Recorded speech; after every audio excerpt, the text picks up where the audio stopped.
From the moment of our birth, Sue Ran and I were mistakenly exchanged. She was embraced by a wealthy family and became a cherished daughter. After graduating from university, the Sue family faced bankruptcy, prompting Sue Ran to abandon her kin and return to my parents as their biological daughter. My parents immediately insisted that I relinquish the company I had painstakingly built, only to discover that she had been secretly involved with my husband all along. On the day I was coerced into leaving with nothing, the Sue family, having risen from the ashes, sought their true daughter, leaving her parasitic foster parents utterly astonished. As the new year approached, Sue Ran and I, once close friends during our university days, attended a gathering of local alumni. Having launched my own company after graduation, several classmates regarded me as the focal point of the event, discussing me and those around me. President Xiao has truly made a name for herself, achieving success in both career and family, one remarked. Indeed, unlike certain affluent young ladies, who, I hear, have fallen into misfortune and now rely on President Xiao for sustenance, another added. Their remarks referred to Sue Ran, who sat beside me. Prior to my birth, my mother had worked for the Sue family as a nanny for many years. After I was admitted to a prestigious university, my parents, citing our financial struggles, urged me to postpone my studies and seek employment. The kind-hearted Sue family generously offered to cover my tuition fees. Sue Ran, their daughter, attended the same university as I did. Throughout our university years, she was ostensibly my friend, yet in reality, she treated me as a servant, delegating tasks such as fetching meals and attending classes on her behalf, all of which I willingly accepted, grateful for the financial support I received from her family. Upon graduation, I founded a media company that flourished, while the Sue family faced ruin. Their heir, Sue Jia, fell gravely ill, and the family sought refuge with a distant aunt in America, a relative they had not contacted in over a decade. Sue Ran, fearing a return to hardship, chose to remain in our home country. In gratitude for Sue Ran's past support, I offered her a position in my company as a planner, assigning her to manage our most popular account. Despite her family's downfall, I never harbored resentment toward her. In fact, I endeavored to provide her with a generous salary, allowing her to maintain her previous lifestyle. As I listened to my classmates mock Sue Ran, my brow furrowed in concern, and I instinctively pulled her away. However, to my surprise, Sue Ran calmly shook off my hand, her face a mask of feigned innocence as she addressed the group. You may not be aware, but the account she's showcasing is the result of my planning. The company would not thrive without my contributions. With that, she brandished her phone, displaying chat messages filled with adoration from Xin Cheng, our university classmate and my current husband. Sue Ran added, during our university days, it was Xin Cheng who pursued me first. Had I not steadfastly declined, encouraging him to try his luck with Xiaowen, they would never have ended up together. Xin Cheng had ardently pursued me throughout our university years, and I ultimately agreed to be with him, unaware of the prior connection he had with Sue Ran. She crossed her arms, challenging, so, what makes me inferior to her? The classmates who had previously mocked her fell silent, casting sympathetic glances my way while whispering, so, Xiaowen ended up with someone else's leftovers. It was ludicrous how they had instigated the conversation, only to turn it into a source of embarrassment for me. I glanced at Sue Ran's phone, inundated with messages from Xin Cheng, filled with expressions of devotion and substantial monetary gifts. With a faux pitiful look, Sue Ran turned to me. I'm sorry, Wen. I must have said something wrong in my inebriation. I gazed deeply at her, uttering no further words, and simply departed with my bag in hand. Upon returning home, my mother greeted me with a question. Is it cold outside? I nodded, reluctant to recount the unfortunate events that had just transpired, especially during the festive season. She glanced out the window and murmured, perfect timing. Let us have something warm to heat us up. As I beheld the steaming dumplings before me, the chill that had gripped my heart during the journey melted away. I reached out with my chopsticks to poke at the dumplings, only to receive a sharp reprimand from my mother. Surprised, I looked at her and she promptly explained, these are for your sister. My sister? Confusion washed over me. As her lips moved, seemingly ready to elaborate, the doorbell rang, prompting her to hurry to answer it. To my astonishment, it was my father who entered, and introducing the person beside him, he solemnly declared, this is your sister. I stared in disbelief, pinching myself to confirm I wasn't dreaming. But why did my parents insist that Sue Ran was my sister? Our family remained in a state of tension for what felt like an eternity, gathered in the living room, as my mother handed the bowl of steaming dumplings to Sue Ran. Only after hearing my parents' explanations did I learn that Sue Ran and I had been switched at birth in the hospital, and my biological parents had gone bankrupt and moved to America. If it weren't for little Ran, You would have been the one facing ruin and losing your family. They explained. Now that we have found back little Ran, you must make amends to her and always yield to her. My parents spoke with a seriousness that left me bewildered. Su Ran, aware of my obedient nature, beamed at me with a sense of triumph. This was likely why she had felt emboldened to confront me at the gathering with my classmates. I composed myself and slowly stood up. All right. I will comply with your wishes. Let her have her way. Let us start by giving her Shincheng, I said, casting a glance at my parents, snorting disdainfully. I generously allowed her to join the company, yet she flirts with my husband. I had hoped my parents would see reason, but they appeared to be unfazed, retorting shamelessly. Shuncheng was introduced to our daughter by us. Had you not been switched at birth, he would have rightfully been Su Ran's husband. My mother, holding the uneaten dumplings meant for Su Ran, wore a smile that belied her disregard for the kindness I had shown her over the years. With an air of arrogance, she commanded, even your company should belong to our little Ran. My father chimed in, you did give us shares in the company, did you not? We have transferred them to little Ran, along with the portion meant for Shincheng after divorce. She is now the largest shareholder. I looked at the ugly smirks that revealed their true intentions. I once thought that as my parents' only child, I would not have to share my inheritance should anything happen to me. Yet now I realized they intended to usurp my rightful place. Suddenly, the doorbell rang again. I walked over to answer it, and standing before me were three familiar figures. The Su family, my biological parents and brother, who had fled to America after their bankruptcy. My brother appeared to be in high spirits, seemingly having made a full recovery. We heard little Ran is here, and we've come to take her back. Su Zhongming greeted me with a smile. As Su Ran approached, her shock rendered her momentarily speechless. How did you come back? We met your aunt in America. She not only financed your brother's treatment, but also helped sell the unsold goods in our warehouse. Now I am managing her company in America alongside her, Su Zhongming explained. His words struck Su Ran like a bolt from the blue. She stood frozen, unable to articulate a single word. A long-lost aunt had not only returned but was also willing and able to assist the Su family in their resurgence. This outcome was beyond her imagination, and likely beyond that of her adoptive parents as well. Observing the Su family, I interjected, you've arrived at an opportune moment. My parents have just informed me that Su Ran and I were switched at birth. The Su family was taken aback by my revelation, momentarily at a loss for words. At that moment, Su Ran comprehended the implications and rushed into the arms of Shining, my biological mother, tears streaming down her face as she lamented, Mom, I missed you so much. In order to ensure you were unburdened, I have been working tirelessly in this country, preparing to send all my earnings to you.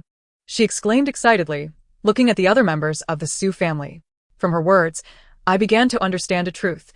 In my desire to repay kindness, I had sent Su Ran money on numerous occasions over the years. Now, it seemed she was feigning a desire to send her savings back. Surely, the hospitals in America required payment for Su's treatment as well? Perhaps those who have suffered illness are more sensitive. He gazed at me with suspicion, mirroring my own doubts regarding Su Ran. His eyes suddenly shifted to me, and he inquired, what did Xiaowen mean by that? Indeed. Why did you suddenly claim that Ran and Xiaowen were switched at birth? Shunning and Su Zhongming turned to look at my adoptive parents, their expressions laden with unspoken understanding. My adoptive mother quickly reacted, interrupting to explain, there was no mix-up. I felt sorry for Ran spending the new year alone, and remembered how the Su family had always cared for her, so I brought her a bowl of dumplings. She said, turning to me with a reproachful look, little did I know this girl would be so petty, claiming she was not my daughter, but that Ran was. Su Ran's previously dim eyes lit up, and she clutched Xinying's sleeve, saying, now I can return to my own home and have my own mother to love me. With red-rimmed eyes, she turned to me, her tone dripping with feigned empathy. Wenwen, I have a mother. How could I possibly compete with you for her? I thought we grew up together, and I considered you my real sister.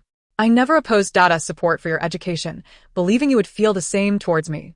Come home with Mom. I will personally make dumplings for you, Shining said tenderly, embracing her, disappointment flooding her gaze as she looked at me. Su Zhongming sighed heavily, as if regretting his previous kindness towards me, the ungrateful child. Because of the collusion between Su Ran and my adoptive mother, I found myself in a position of isolation. However, the moment I recognized my adoptive parents' true nature, I realized I was no longer the naive child in this household. As the Su family prepared to leave, I pulled out my phone and played the recording of my adoptive parents conspiring with Su Ran to coerce me. The faces of the three individuals in the recording paled, and they dared not utter a word, fearful of drawing the attention of the Su family. Yet, having committed the deed, they could not escape the consequences of their actions. Did you know all along that the two children were switched at birth? I suspected you weren't their biological parents when you refused to let one attend school back then. And it appears my suspicions were correct. Shunning pushed Su Ran aside and pulled me closer, her face a mask of guilt as she wept. In that moment, I truly understood the depth of maternal love. My adoptive mother, cornered by the questioning, paused for a moment before letting out a deep sigh. This child has always been cunning. Your Su family has been a benefactor to our family. Today, I can no longer allow this child to continue deceiving you. It wasn't that we refused to let her attend school. She threatened us with her life, forcing us to help her deceive you, hoping you would recognize her as your daughter, so she could live the life of a wealthy family's child. As Shunning still held my hand, she continued, think about it. If this child were truly good, why didn't she help you when you fell on hard times? When you went to America, she was busy earning money for herself. Su Ran widened her eyes in disbelief as her biological mother lied through her teeth, mimicking her. The recording doesn't tell the whole story. She falsely accused me of having a relationship with her husband and went mad trying to hit me. Uncle Xiao and Annie tried to intervene, and that's when she said those hurtful things to distract everyone. This mother-daughter duo had synchronized their stories, taking advantage of my lack of evidence. However, there was one thing they could not prevent. I held up the hair I had just collected and interrupted their attempts to shift the topic. Whether Su Ran and I were switched at birth can be determined by testing this hair. I will cover the cost of the examination myself. Su Ran touched her hair. Astonished, when did you take my hair? I am a person who prefers to see the results before relinquishing my hopes. Thus, upon discovering that I was not the biological child of my adoptive parents, I discreetly collected the hair of both her and my adoptive mother, intending to conduct a test, an endeavor that, by a twist of fate, proved fortuitous. Otherwise, at this moment, Su Ran would have had 100 reasons to refuse the examination. When I did proceed with the test, Su Ran unexpectedly knelt before me, weeping like a rain-soaked pear blossom. I can no longer continue the charade, she said, curling up and trembling as though she had suffered some great injustice, her tear-filled eyes gazing imploringly at me. That day, when I came to find you, Shin Chung did something shameless to me, even taking nude photos and coercing me into acting with him. Seeing my lack of reaction, she clutched my sleeve tightly and continued, we are best friends. I intended to tell you, but he informed me that this was part of a scheme with your parents. You are so filial. You would undoubtedly believe them, and when the time comes, you would turn against me, expel me from the company, and expose my photos. I would lose everything. She cast a glance at the Su family, gasping for breath as she cried, my reputation may be tarnished, but I cannot leave the company. I must earn money for my brother's medical expenses. Her words stripped her of any pretense. Xin Yun, despite having raised this daughter for many years, felt a twinge of affection and, softening, extended her other hand to pull Su Ran up, looking at both of us with choked words. You are both my dear daughters. I have caused you both distress during this time. Su Zhongming nodded silently, clearly indifferent to Xin Yun's words. In contrast, Su Zhe scoffed coldly. There are many with ill intentions. You cannot trust everyone's words. Some people are not part of our family, and they certainly do not share our loyalty. Brother, you cannot say that, Su Ran argued, perhaps sensing that she could not obscure the recording that proved our adoptive parents' lack of regard for me, nor could she hide the truth of our mix-up. She boldly defended me, saying, although when one was raised by the Qiao family, they treated her poorly, she would not conspire with the Qiao family to deceive us merely because her parents have returned to prominence.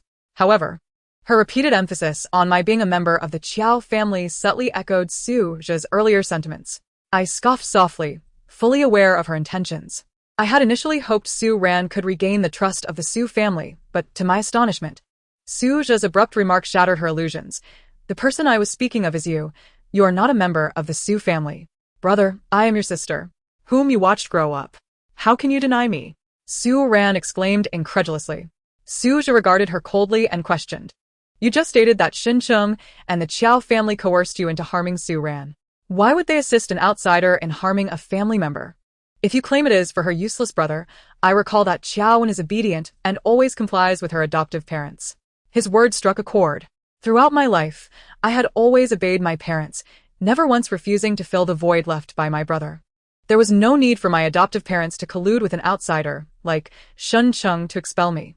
Su ran, realizing the inconsistency in her words, clenched her teeth and retorted, because the Chiao family knows Wenwen is not their biological child. Precisely, Suja replied, satisfied with his return to the topic, reminding her, you are not a member of the Su family. Thus, your words cannot be entirely trusted. Su Ran gazed at him in shock. Brother, have you lost your mind? You were never like this with me before. Suja ignored her. During his 2 years of illness in America, Su Ran's avoidance had been his response. Shunyan seemed to grasp her son's sentiments, suddenly releasing Su Ran's hand and tightly grasping mine. Wenwen, it would be best to sever ties with this blood-sucking family. Let us return, she said, her eyes filled with compassion as she looked at me. Thus, I returned to the Su family, with Su Ran stubbornly following.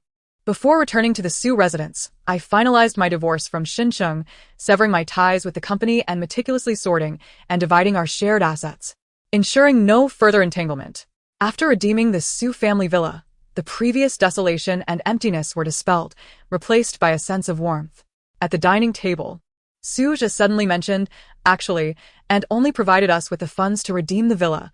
The Su family needs significant capital to restore its former glory. Su Zhongming patted him, seemingly wishing to spare us the burden of this pressure, admonishing, let us eat in peace. There is no need for so much chatter. Wenwen just had a divorce from Shincheng, Suja added. Everyone fell into a tacit silence, except for Su Ran, who seemed to seize a momentous opportunity.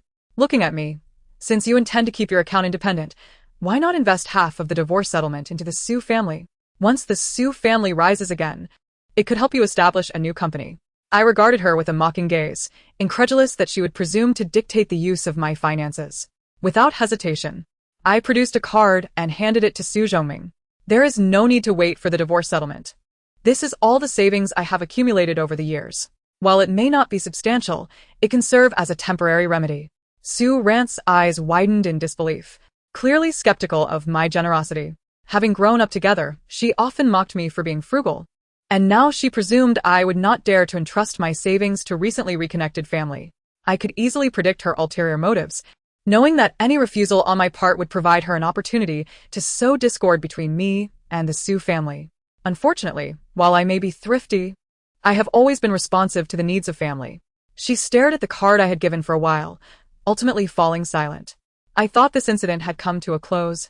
But Suja suddenly resurrected a topic everyone had seemingly forgotten. Did you not say you had saved quite a bit of money over the years to send to me for treatment?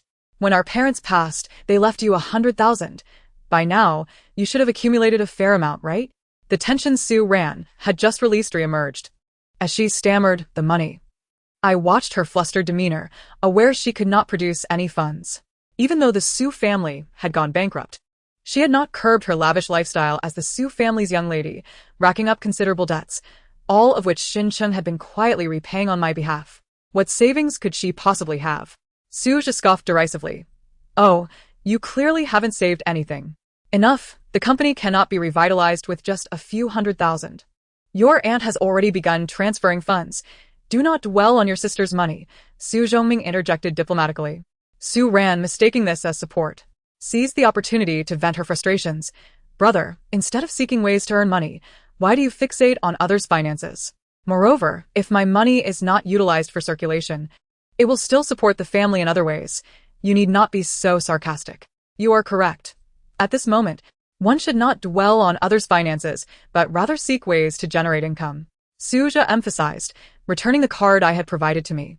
Su Zhongming and Shun Yun exchanged glances, both frowning in unison, simultaneously cautioning, when one is no longer a guest in our home.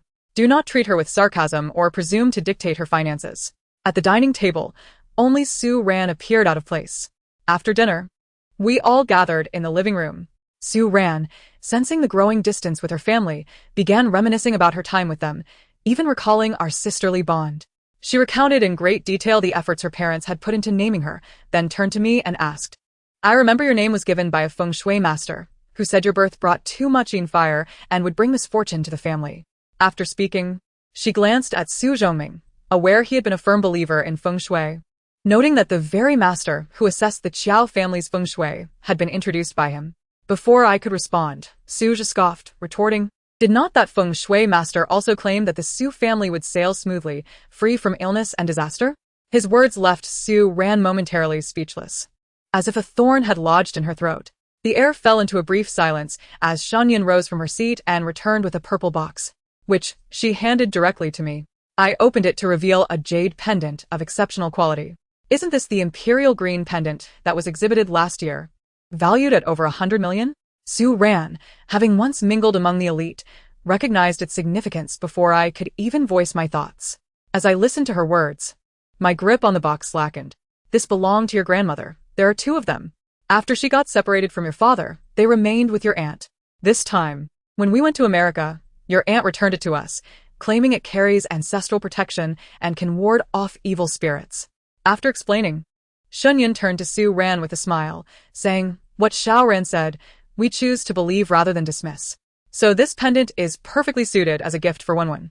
How can you give such a valuable item to Qiao when instead of selling it to circulate funds for the company?" Su Ran exclaimed, incensed.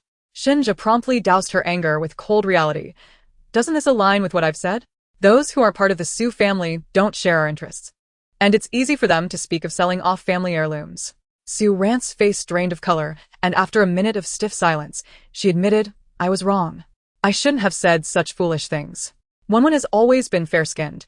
No one is more deserving of this pendant than her." She turned to me, forcing a smile that seemed more like a grimace, her teeth clenched tightly. I shrugged nonchalantly, carefully storing the pendant away under her envious gaze. Had she not stirred up trouble herself, this pendant likely would not have come into my possession. Before parting ways with Su Ran, I distinctly recall the venomous glare she cast at me, revealing her unwillingness to coexist peacefully in this household. As I absent-mindedly caressed the purple box in my hands, a thought struck me. I promptly purchased a camera that could be entirely concealed beneath the box, then placed it on the table before falling asleep. 3 days later, I noticed signs that the box had been moved. Upon reviewing the camera footage, I confirmed my suspicions. Su Ran had set her sights on the necklace. Clever as she was, she meticulously inspected my room for cameras as soon as she entered, unaware that I had installed one in the jewelry box. After completing her search, she confidently strolled in, effortlessly exchanging the pendant for something else, muttering under her breath, just as Shinqing said, "So foolish." I couldn't suppress a cold smirk. My unwavering trust in those around me had rendered me a pawn in their eyes, easily manipulated and set up for failure. Soon, they would realize how gravely they had underestimated me. After Su Ran's theft of the necklace, I observed her for another week, and she remained unusually quiet until the weekend when our family was invited to a charity gala, during which she slipped the invaluable pendant into her bag. At the gala, Shinyun presented me with a bracelet to use as an auction item. I handed it to the donation desk and waited a short distance away, soon spotting Su Ran approaching after completing her own donation. She scanned the area and, seizing the moment when few were around, produced the priceless pendant and handed it to the donation officer, even offering a small gratuity. I recorded the scene, and once she departed, I confronted the officer with the footage, discovering that Su Ran intended to exchange the pendant for the bracelet I had just donated. Though the auction was conducted blindly, everyone understood the order of their items, with some willing to pay to reclaim their partner's donations, showcasing their affection in front of esteemed guests. I employed the same tactic as Su Ran, swapping the order of my item with that of an older gentleman and ensuring the officer informed his wife. Once the arrangements were complete, I feigned ignorance and returned to my parents' side as the auction commenced. After several rounds, the auctioneer announced the number corresponding to the gentleman's donation. Su Ran, mistaking it for the pendant, argued heatedly with the gentleman's wife, ultimately securing the item at the exorbitant price of 50 million. Upon hearing her name announced as the winner, she exhaled in relief, erroneously believing the gentleman's wife had inadvertently discovered her swap.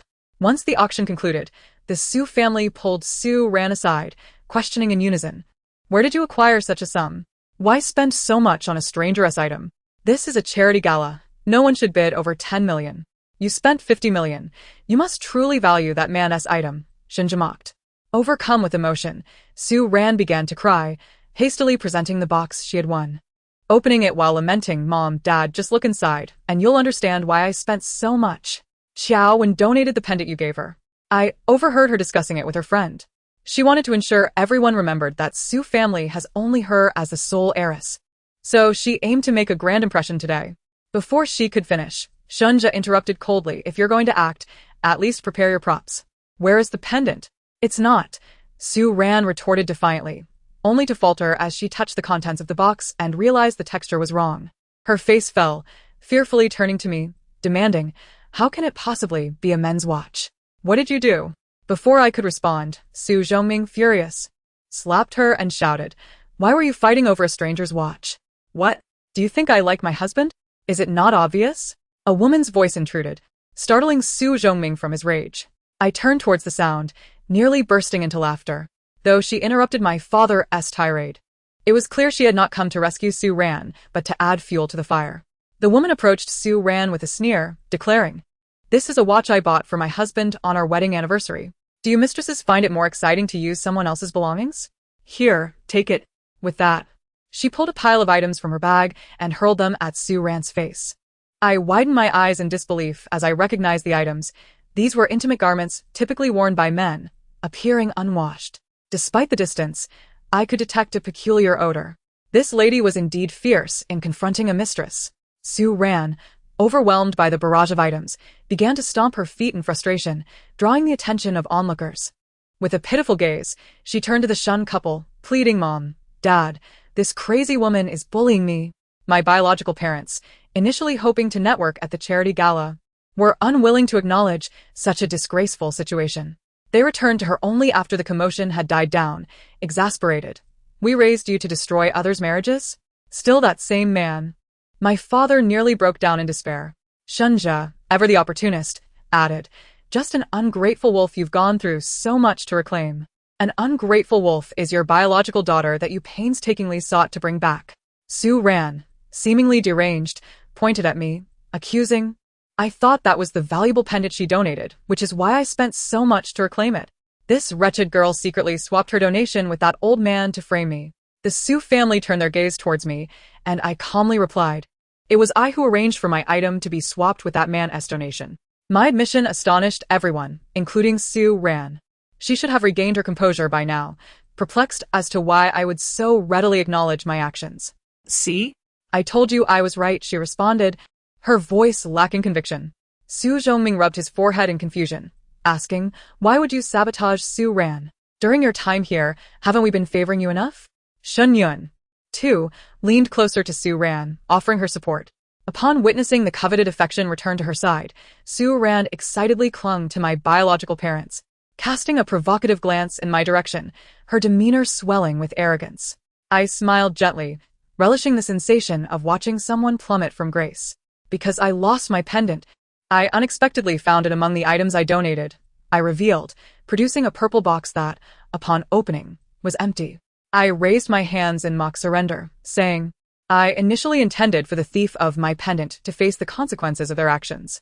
My biological parents shuddered in unison, casting wary and fearful glances at Su Ran, instinctively loosening their hold on her and gravitating toward me. The previously silent Suja interjected, his words piercing and unyielding. "To possess 50 million yet fail to finance the company, while audaciously controlling Xiao Wen's finances, this maneuver seems rather familiar, does it not? Did we not encounter similar individuals when we visited Xiao Wen's foster parents?" He continued, directing his gaze toward my parents, emphasizing each word. Su Zhongming and Shun Yun fell into a contemplative silence. After nurturing their daughter for over 20 years, it took time for them to internalize the truth of her character. Su Ran, perhaps believing my parents had softened, approached them in tears. "Mom and Dad, I was wrong. I am your daughter, raised by you for 20 years. You suddenly tell me I am not your daughter, even favoring Xiaowen, which drove me to despair. If it weren't for Xiao Wen's unexpected return, how harmonious our family of four would have been. It's all her fault." Before she could finish her deflection, she struck each of my parents, spinning in place. Su Zhongming sighed heavily, gritting his teeth. "At this point, you still refuse to repent, projecting your faults onto others. You are truly rotten to the core. You were raised in indulgence, and even when we went to America, we ensured you had over 100,000 to fall back on." Shan Yun clenched her fists, her voice trembling. "Leave now. Our family no longer wishes to see you." In unison, she and my father exchanged glances, each taking hold of me and my brother, leading us away from the banquet hall and into the car that had been waiting for us. Su Ran, in a panic, chased after us, desperately pursuing the vehicle. This time, my parents were genuinely frightened by Su Ran's true nature and did not look back, urging the driver to accelerate. The car was enveloped in silence until Su just shattered the oppressive atmosphere. In fact, Jiawen has been sending money to us over the years. All funneled through Su Ran, and it amounts to quite a sum. How do you know this, brother? I asked in astonishment, addressing him as brother for the first time. Suja explained, Su Ran and I grew up together, and we share mutual acquaintances. I was concerned about her being alone in the country. So, I discreetly had a friend look after her. I never anticipated uncovering the true nature of my sister. My parents gazed at me with gratitude, simultaneously grasping my hands. Now, this is our good daughter. I looked at them, my eyes welling with tears, the initial awkwardness of our reunion dissipating. I, too, was a child cherished by family. After Su Ran departed, I returned to managing the accounts I had separated from. When parting ways with Shen Cheng, I took with me 2 operators and a copywriter whom Shen Cheng and Su Ran had deemed unworthy. They did not disappoint me. Leveraging their keen online instincts and entrepreneurial spirit, they revived the account, launching the first returning video back to its former glory. It seemed Su Ran had not spared these talents from her oppressive grasp, and for that, I felt a tinge of gratitude. My marriage to Shen Cheng was known across the internet. The resurgence of the account immediately sparked significant controversy, initially favoring me. However, after Shen Cheng employed an army of online commentators for a 24-hour cleanup, public sentiment swiftly reversed. I heard Xiaowen was unfaithful, often seen at events surrounded by young men, and the influencer circle is notoriously frivolous. If Xiaowen were innocent, why would she relinquish the entire company to her ex-husband? That's tantamount to leaving with nothing. I've heard her ex-husband operates behind the scenes. She rose to fame thanks to his management and planning.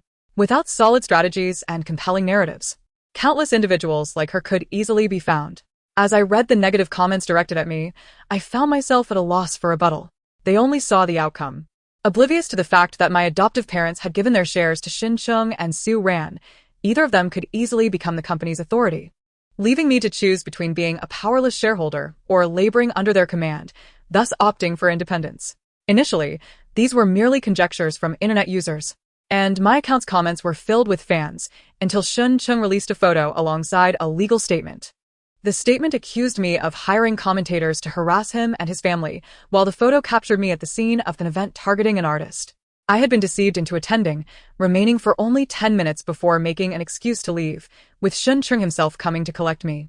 Clearly, he had made thorough preparations to ensure my downfall in our divorce. Soon, my comment section became inundated with accusations, intertwining me with the targeted artist, fabricating absurd narratives. The blame for the divorce lay squarely on Shin Chung, yet I possessed no evidence. All I had were classmates who would gladly celebrate my downfall, unwilling to speak up for me. Ironically, my relationships with classmates had soured, and Su Ran had not been shy about undermining me behind my back, even when I had placed my trust in her. Just as I found myself overwhelmed, the 2 partners I had brought from the company entered. They handed me a USB drive. I inserted it into my computer, and upon opening it, I was taken aback by the multitude of videos it contained, featuring only 2 individuals, Shin Chung and Su Ran. The implications were clear. We all understood without needing explicit words. I joined the company alongside Su Ran. And from the outset, something felt amiss with President Shin. He seemed particularly biased. Unable to contain my frustration, I secretly followed them and recorded some videos, intending to share them in the company group upon my departure. However, I later decided to keep it to myself, thinking it best to avoid trouble and simply endure the transitional year before resigning. The planner, Xiao Li, confessed awkwardly. The copywriter, Xiao Meng, added, later, I used Xiao Li's old computer and accidentally stumbled upon these recordings. Since I was brought in by you, she consistently favored her own recruits. After viewing these videos, I filmed additional footage, intending to send it to you, but fearing it might backfire and render me an outcast, I kept silent, hoping to endure just like Xiao Li. Listening to their accounts, I felt a wave of weakness wash over me, collapsing into my chair and offering a self-deprecating smile. Ever since marrying Shin Chung, my adoptive parents had often criticized him as a leech. Thus, I had resolved to let Shin Chung start a company, with him managing operations while I focused on the home front. After Su Ran joined, I relinquished control of the company to concentrate on preparing for pregnancy, enduring the nauseating herbal remedies, all to dispel the notion that Shin Chung was merely a pretty face devoid of substance. Looking at the 2 young women before me, I bowed deeply. I am truly sorry for the hardships you endured during that time. having encountered similar convolutions early in my career. I had urged Xincheng to provide opportunities for our employees, yet he was resolute in opposing me. The two had seemingly come to terms with the situation, reassuring me, "Sister Qiaowen, you are so remarkable. Leaving early is your liberation, and the future is bright. We will strive together." I, too, found peace regarding Xincheng and Su Ran, smiling at them. Subsequently, I uploaded the videos from the USB drive online, causing a public relations turnaround. This time, it was Xincheng and Su Ran who found themselves in turmoil. The following morning, I scanned the related comments, and as I had anticipated, the satisfaction was palpable. Indeed, the more a man feigns deep affection, the more insincere he is. Those two shamelessly colluding is one thing, but to resort to underhanded tactics to ensure Qiao Wen is left with nothing while employing online commentators to malign her, where's their moral compass? I swiped my phone to the messaging interface, and the first message I saw was from Xincheng, sent just before my incident. "How does it feel?" He kicked me while also taking the opportunity to mock me. I let out a cold laugh and replied, "You know all too well." After sending the message, I blocked him, lay back on my bed, and allowed myself to relax completely, soon drifting off to sleep. When I awoke, it was already noon the next day. I intended to venture out for something to eat when I was startled by a cacophony of weeping and shouting. Standing at the stairway, my gaze fell upon the living room, where my parents and brother were seated across from a family of 3. The one who was crying appeared to be Lin Yu, my brother's fiancé. "We're about to get married, and you can still do something like this? How can you not control yourself? Do you think you deserve me?" Lin Yu beat on Suzhou while wiping away her tears, and one could truly feel the depth of her feelings for my brother. She and Suzhou had been childhood sweethearts, and even though the Su family was starting from scratch, she was determined to marry him despite her family's pressure. Suzhou's eyes were filled with compassion as he gently held her hand, reciprocating her feelings with equal fervor. So why did his fiancé claim he had wronged her? Just then Lin Yu's parents, seemingly fearful that she might waver, forcibly pulled her away from Suzhou's embrace. The couple glared fiercely at him, declaring, "The evidence is irrefutable. Nothing you say will matter. Break off the engagement." They stormed out, slamming the door behind them. I hurried downstairs and inquired, "What happened?" "A while ago, someone sent me a video, extorting me for 80 million to buy the rights to it. Otherwise, they would show it to the Lin family," Suzhou explained, opening the video for me to see. "But I have never done anything in that video. I refuse to be extorted for such an outrageous sum, and I certainly do not wish for my actions to bring harm to the Su family or our company." I examined the video, which depicted an indecent encounter between Suzhou and an unfamiliar girl. The footage appeared genuine, lacking any signs of AI manipulation. Strangely, despite the length of the video, the two did not engage in any actual acts. Ding! The blackmailer sent another message, "Give me 10 million and I can help clear your name." Upon seeing such brazen extortion, I scrutinized the video again, noting that while the angle capturing my brother was authentic, whether he was truly in the same frame as the girl remained questionable. Who could have secretly filmed my brother in the bathroom? Su Ran. Her name flashed in my mind, and I suddenly recalled a significant lead I had buried without activating. Now, it might prove useful. To uncover where she obtained the 50 million to bid on the uncle's watch, I dispatched someone to follow her discreetly. Now it was time to reel in the net and see if it could be connected to my brother's predicament. To my astonishment, upon investigation, I discovered that Su Ran had merely acted at the behest of Lin Yu's suitor to harm my brother, with the promise of 80 million upon completion. Unsatisfied, she had also sent those messages to my brother in hopes of extracting additional funds. I forwarded the evidence to the police. The day Su Ran was apprehended coincided with the moment I accompanied my brother to apologize to Lin Yu, who was still fuming and unwilling to listen to him until Su Ran appeared with 2 police officers by her side. My brother and I exchanged a glance, astonished by her audacity. Now, we wouldn't have to exert ourselves to explain. Su Ran had come to plead for reconciliation, kneeling before him and desperately begging, "Brother, I was driven mad by my financial woes. Please forgive me. I don't want to go to jail. Did you ever consider the words you speak today when you committed your initial act?" Suzhou glanced at the 2 police officers behind her and remarked, "You won't be imprisoned for long for extortion. We were the ones who spoiled you in the past. Today's outcome is an opportunity for you to reflect. Once you have atoned for your misdeeds, you will still be my sister." Suzhou's words were heartfelt, yet it was evident that Su Ran did not absorb them. She suddenly erupted in a tirade, falling silent only when dragged into the police vehicle. As I watched the two embrace fervently, I feared my presence might overshadow their moment, so I swiftly made my exit. I drove home first to share this good news with my parents. Upon entering, however, I sensed an unsettling atmosphere. Frowning, I recalled that I had sent a message in advance. This was not the ambience I had anticipated. Upon entering the living room, I discovered the reason my foster parents, who had drained me of my vitality and nearly cost me my life, were present. They sat in the living room, surveying their surroundings, appearing somewhat restrained until they spotted me. Upon my arrival, they half rose, wearing icy smiles akin to predatory creditors. However, the debts I owed them had long been repaid in excess. How dare they show their faces? We raised you with such toil. And you dare to send our biological daughter to prison? Is your heart made of stone? My foster mother approached, jabbing her finger at my nose in accusation. My foster father was even more agitated, charging toward me, and had it not been for my biological father intervening, my face would have been bruised. Frustrated for not landing a blow, he spat insults, hurling every foul word imaginable. The tirade only ceased when my foster mother presented a list.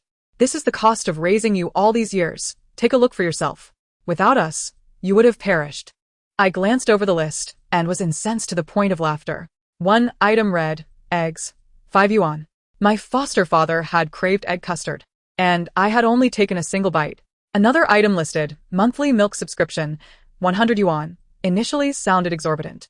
My foster mother had claimed that my robust foster father required milk more than my pale biological father. In the end, he had consumed so much that he suffered from lactose intolerance, and only begrudgingly was I allowed to drink it. Such kindness was too numerous to count. Since we have invested so much, we are not concerned about this petty sum. We demand reimbursement.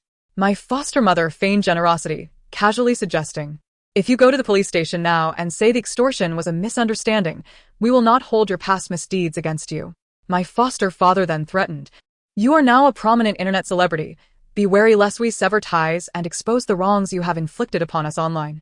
Initially, my parents felt gratitude toward my foster parents for raising me, but they could no longer contain themselves and shouted in unison, no matter how you twist it, whether she becomes an internet celebrity or not, we will take care of her. With no other recourse, my foster parents turned their gaze toward me, gritting their teeth. Xiaowen, we have raised you, and we're your parents. To mistreat your parents invites divine retribution.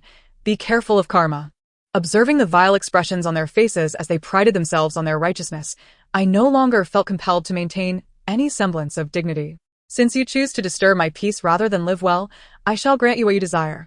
I pulled my parents behind me and softly declared, this matter began with me, and it shall end with me. My parents respected my decision, stepping back and silently observing, advising, do what you wish. We are here for you.